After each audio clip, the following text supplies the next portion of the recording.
ಪ್ರದಕ್ಷಿಣೆ ಮಾಡುವಂಥದ್ದು. ಸಾಧ್ಯ ಆದರೆ ಒಂದಷ್ಟು ಮೊಸರನ್ನು ಕಲಸಿ ಒಂದು 4 ಜನಕ್ಕೆ ಹಂಚೋ ಪ್ರಸಾದ ಮಾಡಿ ಹಂಚುವಂಥದ್ದು. ಇದು ಸಹ ಮಾಡಿದ್ರೆ ಓದುವಂಥ ಮಕ್ಕಳಲ್ಲಿ ತೇಜಸ್ಸು ಮತ್ತು ಜ್ಞಾನ ಮತ್ತು ಅವರ ಒಂದು ಏಕಾಗ್ರತೆ ಬೆಳೆಯುತ್ತೆ. ಓಕೆ. ಇದೆಲ್ಲ ಸಾಮಾನ್ಯವಾಗಿ ಶಾಸ್ತ್ರದಲ್ಲೂ ಮತ್ತು ಸೈಂಟಿಫಿಕಲಿ ಪ್ರೂವ್ ಆಗಿದ್ದಾವೆ.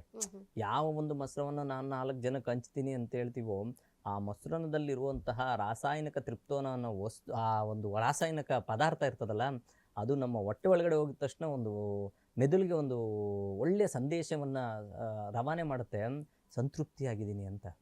ಅದಕ್ಕೆ ನಿದ್ದೆ ಬಂದ್ಬಿಡ್ತಪ್ಪ ಮೊಸರನ್ನ ತಿಂದಿದ ತಕ್ಷಣ, ಲಾಸ್ಟಲ್ಲಿ ಮೊಸರನ್ನ ತಿಂತಾರೆ. ಅದೇ ರೀತಿ 4 ಜನಕ್ಕೆ ಹಂಚಿದಾಗ ಅವ್ರಿಗೂ ಸಂತೃಪ್ತಿ ಆಗುತ್ತೆ. ಯಾವಾಗ ಸಂತೃಪ್ತಿ ಆಗುತ್ತೋ ಅವ್ರ ಬ್ಲೆಸ್ಸಿಂಗ್ಸ್ ಆಟೋಮೆಟಿಕ್ಲಿ ಹಂಚಿರೋರು ಬರುತ್ತೆ. ಇದೆಲ್ಲ ನಾವು ವೈಜ್ಞಾನಿಕವಾಗೂ ಸಹ ಪುರಾವೆ ಮಾಡ್ಬೋದು. ಸನಾತನ ಧರ್ಮ ಆ ರೀತಿ ಇದೆ. Okay okay. ಒಂದು ಮೊಸರನ್ನದ ಹಿಂದೆ ಅದನ್ನು ತಿನ್ನೋದ್ರಿಂದ, ದಾನ ಮಾಡೋದ್ರಿಂದನೂ ಇಷ್ಟೊಂದು ಖಂಡಿತವಾಗ್ಲು. ಯಾಕೆ ಎಲ್ಲ ಮುಗಿದಾದ್ಮೇಲೆ ಮೊಸರನ್ನ ಅದೇನು ಇರಲ್ಲ, ಸಪ್ಪೆ ಇರ್ತದೆ, ಆದ್ರೂ ಕೊನೆಯಲ್ಲಿ ತಿಂತೀವಿ. ಯಾಕೆ ತಿಂತೀವಿ? ಆಮೇಲೆ ಮೊಸರನ್ನವನ್ನೇ ಪ್ರಸಾದ ಕೊಡುವಂಥದ್ದು, ಮೊಸರು ಅವಲಕ್ಕಿ ಪ್ರಸಾದ ಕೊಡುವಂಥದ್ದು. ನೋಡಿ, ಅವಲಕ್ಕಿಯಲ್ಲಿ ಒಂದು ವಿಶೇಷ ಏನಿದೆ ಗೊತ್ತಾ? ಅನ್ನಕ್ಕಿಂತ ಶಕ್ತಿ ಇರುವಂಥದ್ದು, ಅನ್ನಕ್ಕಿಂತ ಕಬ್ಬಿನಾಂಶ ಜಾಸ್ತಿ ಇರುವಂಥದ್ದು, ಅನ್ನಕ್ಕಿಂತ ಎಲ್ಲ ವಿಚಾರ ಇದೆ. ಅದಕ್ಕೆ ಕೃಷ್ಣನಿಗೆ ತುಂಬ ಪ್ರಿಯವಾದಂಥದ್ದು. ಅದೇ ರೀತಿ ಅವಲಕ್ಕಿಯ ಒಂದು ವಿಶೇಷತೆ ಏನಿದೆ ಅಂದರೆ, ಅವಲಕ್ಕಿ ಜೊತೆಗೆ ಮೊಸರನ್ನ ಇನ್ನೂ ಸೇರಿಸ್ಬಿಟ್ರೆ BP ಸಹ ಕಮ್ಮಿ ಆಗುತ್ತೆ. ಇದನ್ನ ಬೇಕಾದ್ರೆ ಸಂಶೋಧನೆ ಮುಖಾಂತರ ನೋಡ್ಬೋದು ನೀವು. ಅಂದ್ರೆ ಮೊಸರನ್ನದ ಒಳಗಡೆ ಅವಲಕ್ಕಿನೂ ಸೇರಿಸಬೇಕು. ಸ್ವಲ್ಪ ಮೊಸರು ಅವಲಕ್ಕಿ ಅಥವಾ ಬರೀ ಅವಲಕ್ಕಿ ಆದ್ರೂ ಸರ್, ಒಗ್ಗರಣೆ ಅವಲಕ್ಕಿ ಇರೋ ಅವಲಕ್ಕಿಯನ್ನು ತಿಂದ್ಕೊಂಡು ಹೋದ್ರೆ BP ಕಮ್ಮಿ ಆಗುತ್ತೆ. ವೀಕ್ಷಕರೇ, ಇದನ್ನ ನೋಟ್ ಮಾಡ್ಕೊಳ್ಳಿ. BP ಕಡಿಮೆ ಮಾಡ್ಕೋಬೇಕು ಅಂತ ತುಂಬಾ ಜನ ಒದ್ದಾಡ್ತಿರ್ಬಹುದು. ಇದೊಂದು ಖಂಡಿತ ಒಳ್ಳೆ ಆರೋಗ್ಯ ಮಾಹಿತಿಯೂ ಆಗುತ್ತೆ. ಮೊಸರು ಅವಲಕ್ಕಿ ತಿನ್ನೋದ್ರಿಂದ, ಅವಲಕ್ಕಿಯನ್ನು ಸೇವನೆ ಮಾಡೋದ್ರಿಂದ BP ಕಡಿಮೆ ಆಗುತ್ತೆ ಅನ್ನುವಂಥದ್ದು ನಿಲ್ಲುತ್ತೆ ಅಂತಲ್ಲ, ಸಂಪೂರ್ಣ ಕಮ್ಮಿ ಆಗುತ್ತೆ. ಇವಾಗ ಹಾಗಲಕಾಯಿ ತಿಂದ್ರೆ ಶುಗರ್ ಏನು ಕಮ್ಮಿ ಆಗುತ್ತೆ. ಅದೇ ರೀತಿ ನೋಡಿ ಏನು ಹೇಳ್ತದೆ ಶಾಸ್ತ್ರ ಅಂದರೆ, ಶಾಸ್ತ್ರವಲ್ಲ ಇದು ಪ್ರಾಕ್ಟಿಕಲಿ. ನಮ್ಮ ಮನೆಯೇ ಒಂದು, ನಮ್ಮ ದೇಹ ಅಂತ ಇಟ್ಕೊಂಡ್ರು ಅಡುಗೆ ಮನೆಯೇ ಒಂದು ವಿಶೇಷವಾದಂಥ ಜಠರ. ಕರೆಕ್ಟ್.